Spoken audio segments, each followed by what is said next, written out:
Kamero wajera Malulu TV, Maindi and Channel Markuku Marwach, Mikelo Nikine Kakine Kodan Jeffoloba, Kamana Kakunyoni Sani Wantire Iga, Mabende Oganantiri Iga Mari Rochel, Kachel Warango, Jotelo, Modo Bedogodo, Kachel Jotelo, Masebedo God, Wikinika Kinde, Ogando Wachoni Dongbrook Mawa, Tenore Code, Kit Jotelo.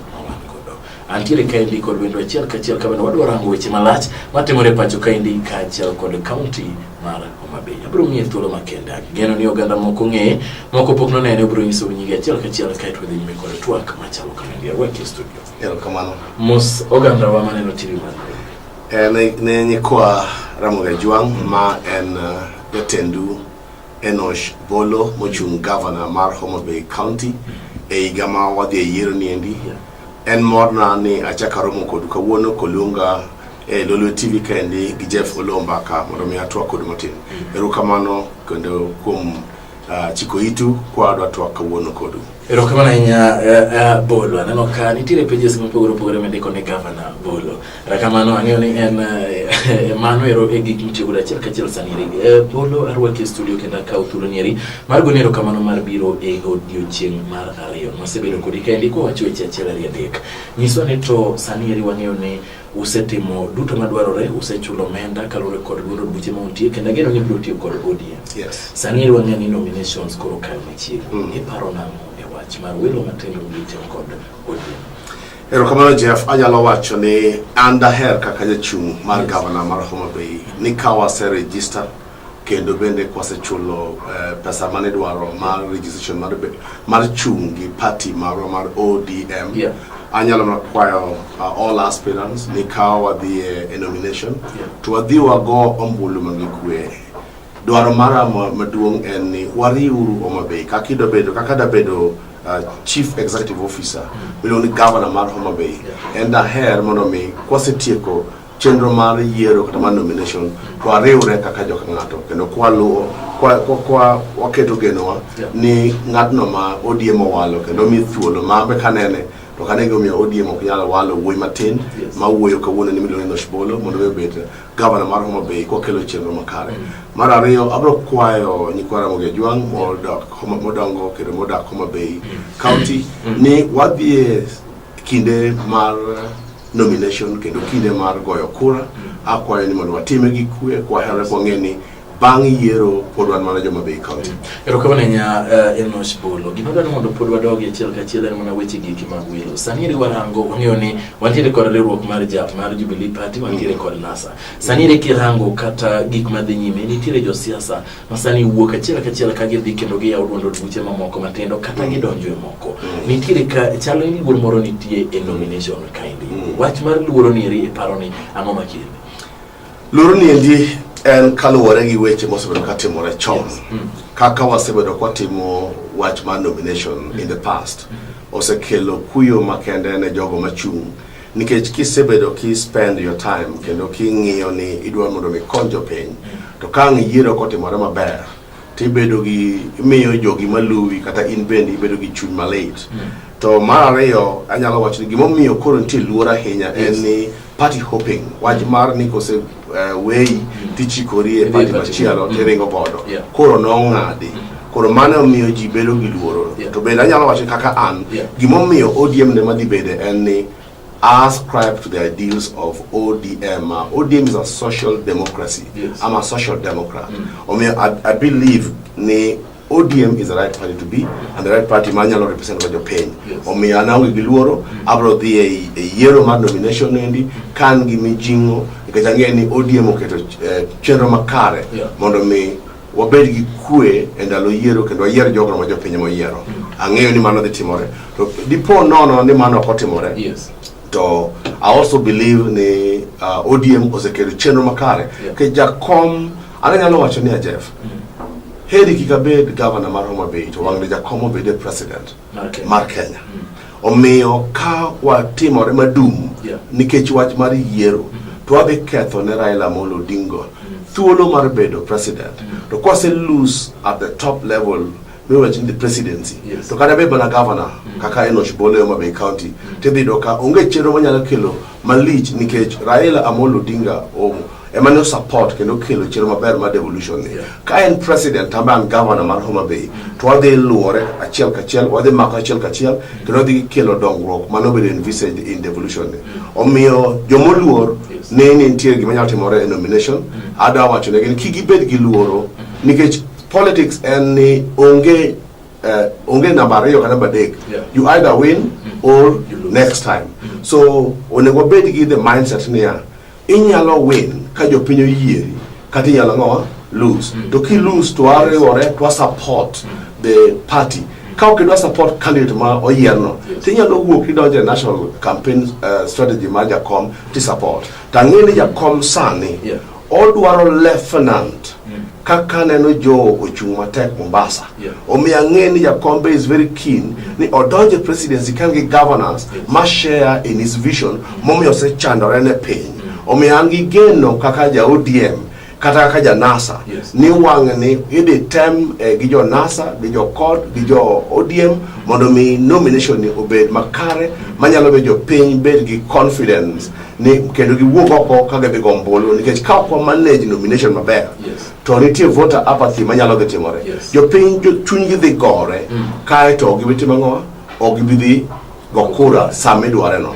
omiyo an nyalo kwayo jopiny gibed mos nitie chenro makare ma oseketi ODM kaendi mondo mi wang' ni wa manage nomination properly mondo mi joma nigi achiedh nade mano joma kochung' nyalo bedo gi kare kono kare kocha an ng'ama mokarore ODM kaendi kanye madhi goe lweny rokone nyabolo nitiere wach madwari mondo ichiw ler ne jo ka isewache kendo jo ka en wach ma aparo ni mane kako nego bedni moving forward kaka jo siasa onego bedni oganda dhi wach maber ni ka diponi ok yudo tiko mar ODM to timo elo yo makare ibro chung' motegno e ODM mondo mi ikonye ODM kaka party abro chung' motegno kendo abro wuok ka be konyo Raila Amolo Odinga a Pema presidency because I believe near Karasan ne one governors the Jubilee Marania tell a number of issues corruption left and right failed projects in fact why look at the economy is depressed companies are actually closing you know ka kimbe mang'eny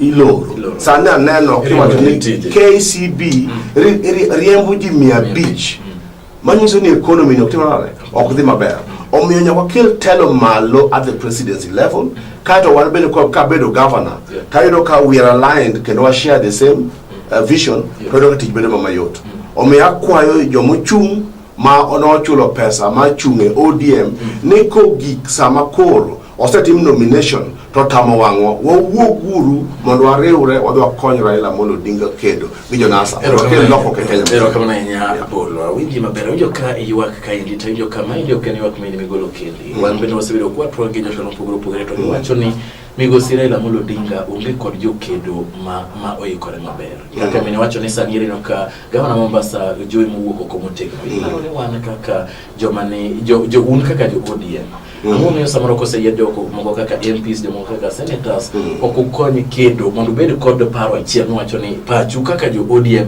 eneno ni party leader maru ema uchwalo ngasne gima timore en ni samoro jomoko jopusre ogi jo party ngang king'iyo history margi jomoko ndalo manochako ndalo mane ng'ado lwet ji kan iting'o Ford ting'ado lweti ni donga ngowa kan ne gionge wane high school ne wane university to ne wasebedo kwalo nikech we believe in the leadership of the party leader mar ODM kendo kako osekedo ne piny ma ok jo Kenya kende manene ka jo Tanzania penjo to yawa de gi yude thuolo Raila obed gi president de gi yiero Raila obed president koro gima nyalo wacho ni ya jomoko ng'iyo mana margi ogi ng'i margi ogi yuago joluo kako se chandore opposition ogi yuago jopiny kaka chandore ogi yuago jogo ma onge gi nweng'o kaka gin omiyo gima gidwaro en tek ni gin owuon ema gibiyudo thuolo mar bedo jatelo makok an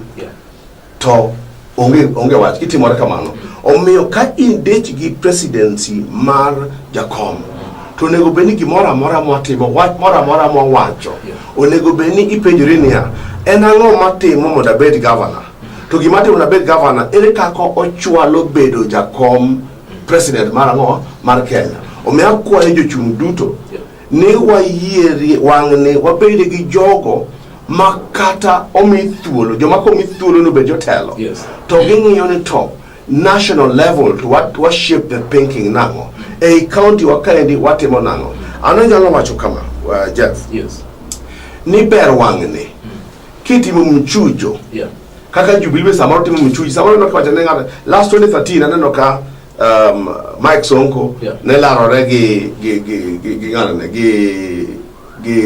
ngawa mane president obiro wacho ni okodwa ngowa nonsense ang'o miyo president Uhuru Kenyatta no wacho ne ni okodwa tugo mondo gitimo giwinjire do ne giwinjire magi to the line wando ko nyiswa ni wawinjire ang'o mwatimo wakelo tula omewang'ni wadoro ni kanitiere higa ma wadhi yiere ma jopiny to yie ni lokruok ma Kenya ka inyama kel gi Raila Amolo Odinga ineno coast katime no ka waloyo riwore ineno ka jo wakambo nitie Masai orengo mobiro kendo no ka jilo kata kisi wang'ni ineno ka oyie ni ng'atno manyalo kelo chenro maber ne Kenya en Raila Amolo Odinga omiyo wanjo lube jogo mochunga ka chungni kikwa timre madum kagima en wan kendo madwaro motimo ngo wabed jotelo nyako ko ng'i the bigger picture here en Raila Amolo Odinga bedo president ko kabolo bedo ngo governor to chenro mano kiketo diem sani I'm convinced the nomination will be fair and everyone is going to be given an equal opportunity. Erokamanya eno shibolo achiel kachiel mamiro no matemo rango achiel kachiel weche mag siasa manyalo wacho ni national politics. Koro wadwa dok e gweng'i kama iwuoke. Wadwa dok e zodi kaendi. Wang'eyo maber kendo en gima ondiki it's documented en tire kamoro amora ni Homa Bay e county ma Umeyo. Anyalo wacho ni mengo counties duto ma nyisane in kaka bolo ni kod chenro mare. Ne oganda mar Homa Bay gi mwandu mantiere Homa Bay. Jeff anyalo nyisi ni kana chako chenro mar bedo governor mar Homa Bay bank kase support this regime ma all the goodwill man again god kan ng'iyo their county the great development plan vis-a-vis gi magitimo mag implement ayudo ka bia serious gaps ne ogitimo gino mane gichano a county integrated development plan kenda ng'iyo manifesto mano governor na mawiti no yiergo anena ko gitimo koro I am backed on a study milungoni literature review at national levels kamanyo documentation modangento benitier an opportunities mage mantie Homa Bay County adwa nyisika kawuono jaduong momiyo Homa Bay County is the richest county of all the four. Homa Bay County is the only county with the Roman National Park parallel minene the Mara region near Roman National Park manyiso ni wan gi potential for what? For tourism development. Ngeni wangi historical sites gigo mamzuko bedo package to mzungu nyalo kabiro neno ka to wayudo gi foreign exchange wado wazungu kabiro Roma to geni ndo tende wagoeki wangi Nyamgodho the son of Obare story wangi Simbi Nyaima wangi Sokolo Kipenji wangi Tombo ya Museum all these sites kata projects kata historical issues ko bedo package maber. I am sure no one will attract them. Yes. Kewacho wana kanyero machalo kaka historical sites kata sites magin make sigana more marne. Ande Simbi okmabora hivi. Yes. Na kwa Simbi kanyoto neoka yudo kata ngat manyalo nyiso ni to Simbi ni sigana mar Simbi ni alien man. Nado kene na kama ochalo kama koro ochalo yao gimatimo kai ke dumore mano biro china inya koro dwenyi so sigana Simbi ango matimo re mono wakao resources mantiere ge kimondo walos kimondo wayud welo kata mogo ke penya wako kabilo. We need serious brain to drive tourism. Wadwaro ne ya it tells me ni tourism is an afterthought. Ok en gino ma governor wa gijoge oketo mbele. Oginene ka opportunity manyalo ndiko ji kendo create wealth ne jowa. Omiyo gimatimore en ya nyaka wa package. To kwa package to nyaka wa markete. Kwa se markete nyaka be gi structures more link up the other institutions matimo the same.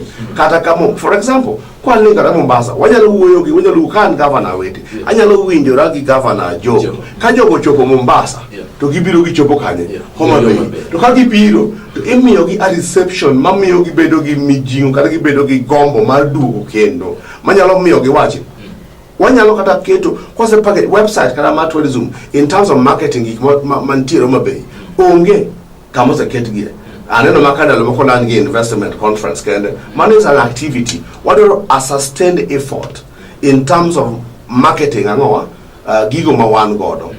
Mondo mi wasunge mabire the maraka. Ka gik mara to gikalo gibiro gidojo Roma. Ka gi a Roma to giwuotho. Omiyo there must be a tourism information desk at every point ma tourist timo ma jo gibire. To waonge godo mano gik ma pok na winjo kanotim.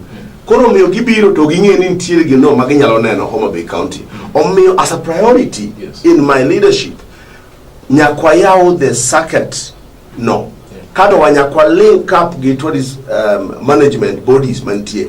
Mondo mi wa market Homa Bay as a tourist destination. Mondo welo gibendo timawa okalo ae Mara, otik ndala deke Mara, ndala reo ubiruma kocha kodokanye back to kumagiae. Kuro mi anya wachinia okwakita as a priority area. Manyalo create wealth and employment for people. Pero kama na ya Enos Bolo, gima bende ukonyalo yo moko penje chiel ka chiel wang'eyo ni ka oganda ngima kendo ngima gidhi mabere ka ginyalo drive economy mar piny moro moro. Homa Bay kaka county bende nigi joge monego bed ni drive economy mar Homa Bay. Wayudo ka kigolo nonro e kinde ka kinde to wayudo ni ng'eny rowere mantiere Homa Bay kata county Homa Bay ni ema kute mag kelo tuo mar ayaki malo. Maendi kelo nyawo kendo ka oganda wawito ngimagi to wabedo gi awika economy. Maendi wachne nyalo usa. Pero kamano Jeff, tukiyie na to where ameda chilaria day or kawacho tourism kende. Ngeni Homa Bay nigi agro potential mar agro industries. Majini light industries. Gik manyalo kelo machalo ka mananas makochia. Nyalo ndiko jedi kotime. Maendi en gima nosetimne feasibility study mana timo. Mo me government mar Homa Bay County gininde ogegi magitime mapera mai kanyamwani kana sorumo to anyalo process mapera to benda yudo ni kana Homa Bay kanyo wanyalo grow fruits iwinjo olembe gi nyalo nyak kanyendi wanyalo dongo mabe nyalo miyo jengo thuolo. Homa Bay achiel nigi limestone miloso godo simiti adwa nyisigi malit ni Homa Bay chalo kamano. To Bamburi nigi 5 kilometer stretch marangoa ma limestone 1 double that one. Bamburi se wedo ka extracted for the past what 50 years 9 kilometer nyalo extract for how long. Homa Bay achiel nigi solar and wind to and mini hydros. Masini electricity ma chando Homa Bay masa matin power ka wan gi serious governor mung'eyo wuok to dhi dhumo kizungu maler to ndiko to investors winjo to be able to work with petition national government. Tell your license. Get one more county one. Koro you can imagine no one county ma is rich in resources to gimwate mogo. Tobolo manaka poke dhi nyime kanyo rachiel kachiel winjo kan wachako te wacho ni gima duong' ne waranga ni to wan kaka joma bedo jotelo wadwa telo ne jopiny. Ber mar interest mar oganda wemone kubini waketo mbele. Kaka interest na kaka Jeff kata interest ni kaka Bolo. In kod paro maleyo bende isebetie piny iwacho ni owe adhi awuok kod osiep na gavana weti maise ni achiel ari adek wanyalo timo mondo wane kaka wakonyo oganda wakato bedo ni okan gavana ine maero ne yude watiyo kanyakla gi ng'ama no yude bende isebedo piny kod ginyisi ni owe an gi paro achiel ari adek mondo iwinj ni to ginyisi na Jadonga bro nyisi ni Bolo bedo ni kane oform government mare no kwaya gi public service board mondo adhi atiegi gi e yo mar kaka inyalo yier jogo manyalo tiyo ne jopiny. Kendo nondik na barua kowacho ni atimo nono mok chula kada be mani an jang'ad rieko michulo. Na wuok kama bembeta. Ma be matiego gi. Ma wawinjra ka nego bene time. Bang' ka nwatieko mane negidhiero joma ne gihero. Mago no ka oket ka kando. To nawacho nyalo bedo ni maendi en kelo tich to ji manyo tich. Mar ariyo adonjinia the same pineapple ni. Nigi luongo jogo madwa invest e pineapple makochiani ma omoyani. Ai mheshimiwa Mbeo Ochieng no luonga. Ni kaka ng'ama nondiko gini. Diane oyudo investors moko mondo bi a pitch negi mondo bi a nyisgi gino endi ikaka Ochieng oikore gi investors mage maloka mondo tim gini. No mie ICDC. No komi Ochieng Mbeo anda kinda. Ma anu wuone mondo wuok ka gi pesa ma bi a pimo negi. Ma Ochieng opimo ni kaka ginyalo.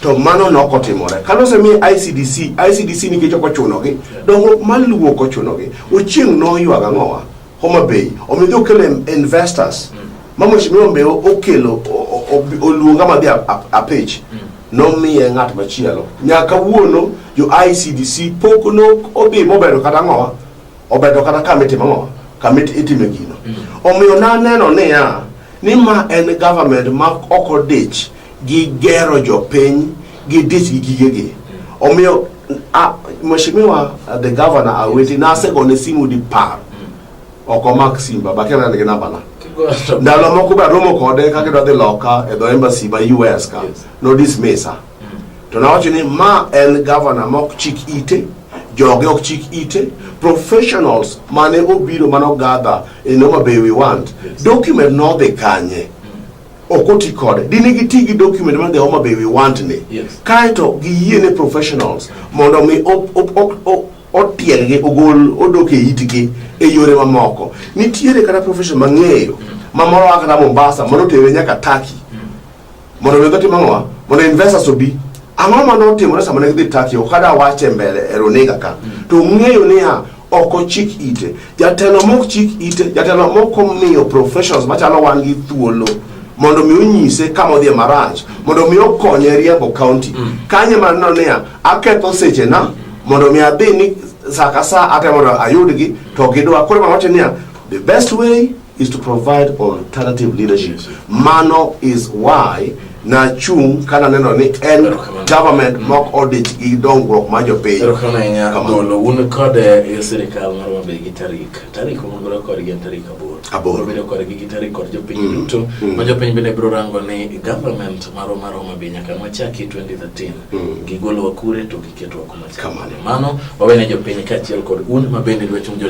piny ma bro bedo jo ng'ad bura yes wadwarango ni to ni apenji penjo kaka anano katsulo de batakala kala abro mi dakika kende wale wachana ni to wach okata ni wach mar kute kende inyo ni kata sane mo weneri wasebedo kod ng'anyo mar dakteche wasebedo ka inyo ganda wa mathoth e korwe no pogore tuoche nitiere mathoth wach ni AIDS kende tuo mabuogo ganda wantire kata kod cancer mabende koma ko ganda to ganda gima dwa wuone to health sector idore mondo los nade Jeff Kamwachako niendi health sector mar Homa Bay rach one referral hospital mais worse than a district or level 2 hospital inyalo paro kamane mama moro madhi konyore igolo from referral hospital iduoko level 3 rachuonyo kata odhi otho to nyathi tho kanitiere like you rightfully pointed out a healthy county is a productive county one gi dispensaries mane oger ndalo CDF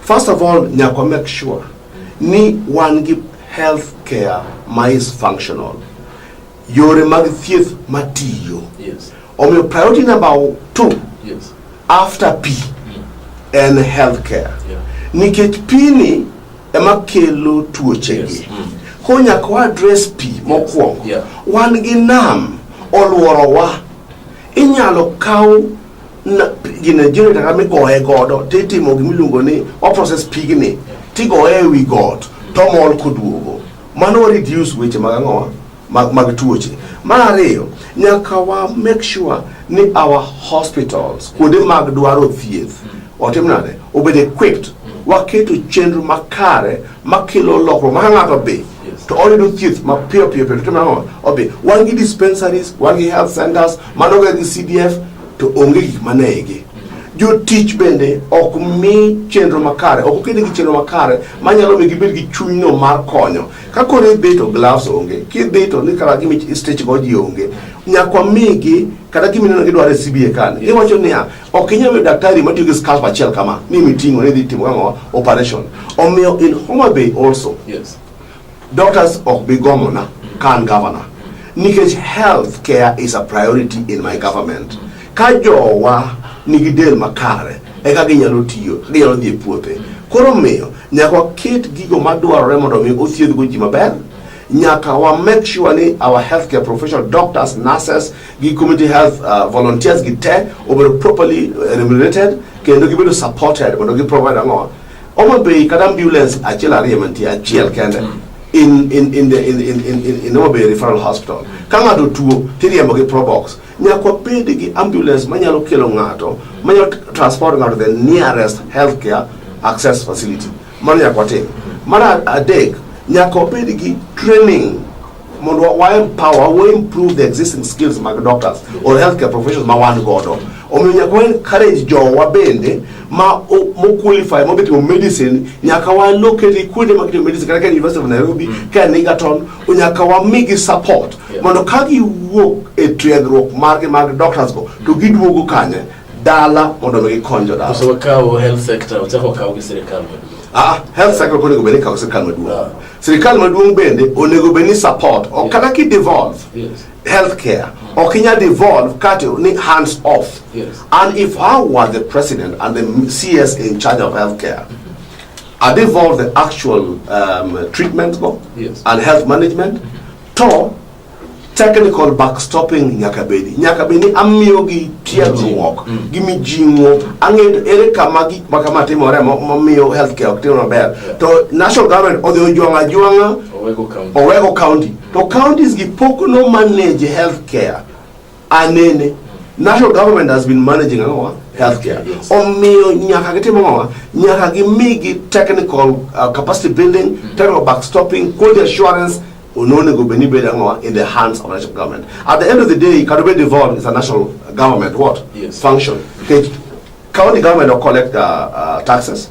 Taxes mangen bedo collect where? National government. Ero kama na nya abola winya ber nyisane ka korwetie kwa chiel ka chiel ang'eyo ne dwaro kom mar governor ma indie ne kom dungo ke counties duto. Waseneno ka rupode migolo kod auditor general kosebedo ka moro ka priorities mag county okoket priorities makare ka jidwaro pi ka oket priorities mpogore ka jidwaro chiemo oket priorities mpogore sala kanya thimo denyo tidwani mondo dhi school onge gima ni yie tidwani dhi school ka to beno ka nitiere gik moko makata kinyiew tiwacho ni ka wacho no dwa nyiew desk mar siling 500 tiyudo ka desk milion ndike ni onyewe kata desk achiel siling 1000 meso ni ma identity kod mwandu man jopinye makare ere kaka serikal mar inoshimolo bro bedo mopogore makowuok kod report ka wuok auditor general to wacho ni oyo bolo kano mi pesa machalo kama utiyo gi pesa maber kendo oketo interest mag jopiny mbele ka otiko chenro Erokamano Jeff anyalo wacho ni jokizungu ni failing to plan is planning to fail ana a fault gi on the keto chenro maber counties gi riemba lakini gionge gi systems gionge gi policies and structures must safeguard interest major paying. Gimade temi officer kaka governor.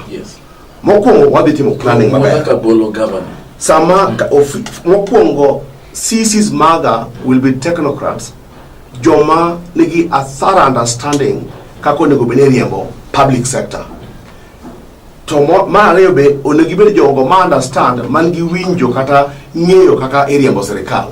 To kaka siasa bende tema influence development koro kakauji ma nigi experience ma tested ama miyo teach okamiji teach nige no chung siasa to dong kora akwe godo wang ni onge kweyo ngato adwaro jok ma nigi interest ma jopiny manya madhi owuok nigi ditiyo kado mare kasebedo gi joge wabi kedo chenro maber to wa implement chenro gi eki wabi luwo kako chan gene to officer advocated unit moro milongoni efficiency monitoring unit which means jogo maluwo ngeji kede timo gimoro tiluwi to kelo report ma independent ni itime nade bitime kana ochanecha ere gaps kado gikonyi kako nego beti mangwa eriembo gini mara dek adiketo office moro ombudsman office majo piny tere yuak gini kama no nego beti monwa to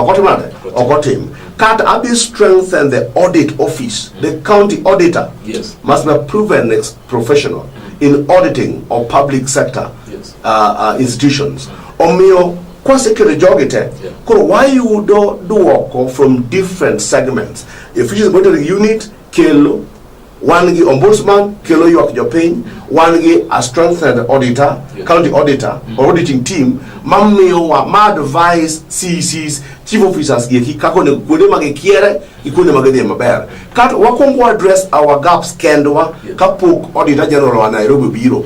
Miyo to mare mugik adwaro jotelo moywago jopiny. Okado jotelo mubiro timango, mubiro manyo mwandu. And I insist, wealth after hard work. Unge easy wealth. Wabi dino buche mago yeyo mamondi jopiny lalagi te.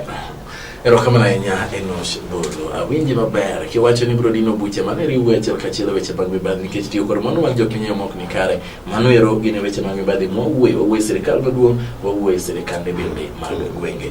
Bolo oganda ne okawo thuolo mondo ikore kaka jogombolo kendo mass voter registration ne orumo tarik 16. Sani eri continuous voter registration dhi nyime matimore constituency level kata Huduma Center.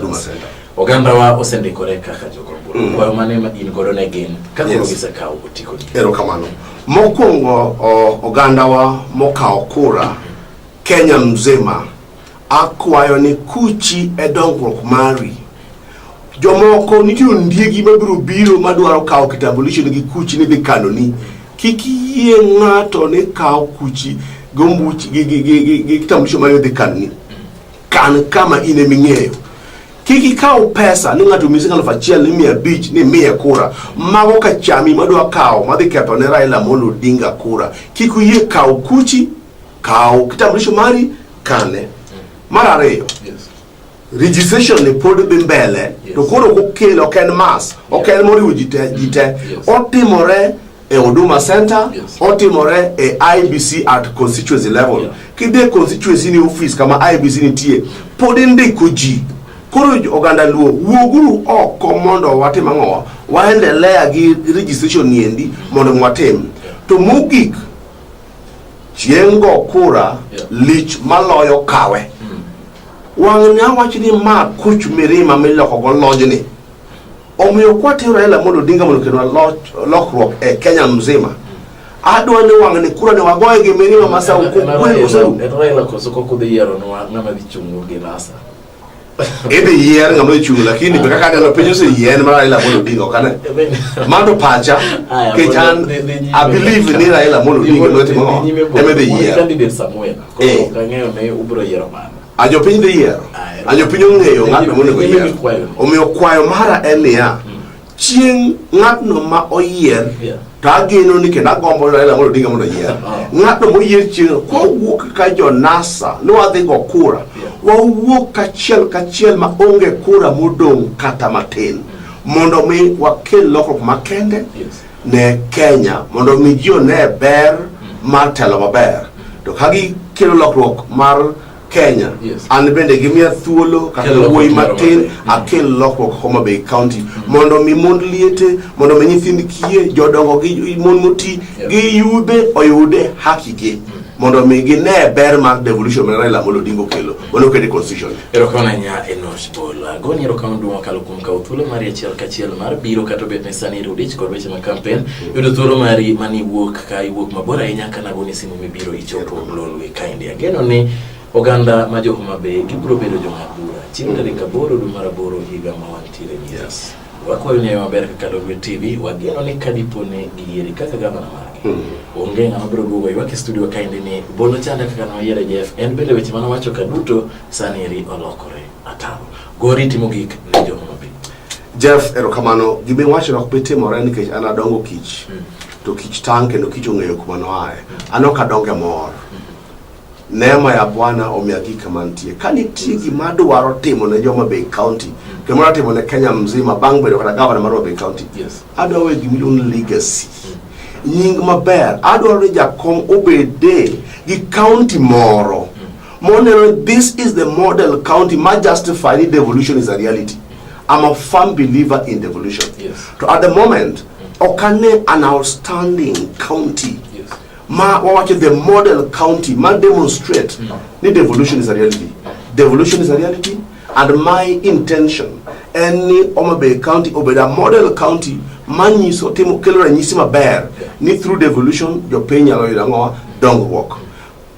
Nyikwa Ramogi Jwang modak Homa Bay County ma en governor maru ma igani kudhi yiero akwayo ni yier dongruok. Kik uyier ng'ato nikech en neru, kik uyier ng'ato nikech oae constituency mari, kik uyier ng'ato no oae region mari. Yier ng'atno manyalo kelo lokruok e kit ngima mar jo oganda wa. Yier ng'atno moyuago jopiny. Yier ng'atno ma believe in devolution. Yier ng'atno madwaro ni ka en gi matin to nyawadgo timo ang'o? Oyudo matin. Ng'atno en Enosh Bolo ma jang'ado rieko ma ng'ado ne piny owacho kod kembni weche mag dongruok. Omiyo ng'ado rieko masudo ka ng'ado rieko e pinje mamoko gi akelo ni Homa Bay County mondo ibi ne ber ma devolution. Erokamano kendo kuom chopo achiel kachiel kendo watieko chenro ni rena ka oganda nitiere kod weche mathoth. Nitiere kod penjo mane kod kocha ni to Enosh Bolo jalok mare biro bedo ng'awa mago duto ne wacho ni biro nyisogi kasa ochopo. Yes. Ni pod wuoth pod bor. Ka wuoth ochopo machiegni biro nyisogi ni oyo kaka Enosh Bolo adhi gachiel ari adek e debe mwachimo dwe maraboro. Kao kamano mana kaka Bolo wacho kanise ikore mikao mbulu achiel kachiel kane mondo mi bigo e jotelo maricho yiero ki oganda mago makao mbulu to ok gidhi mondo migigo. Kawuok e Lolwe TV Kuku mar wache Jeff Olumba. Erokamano.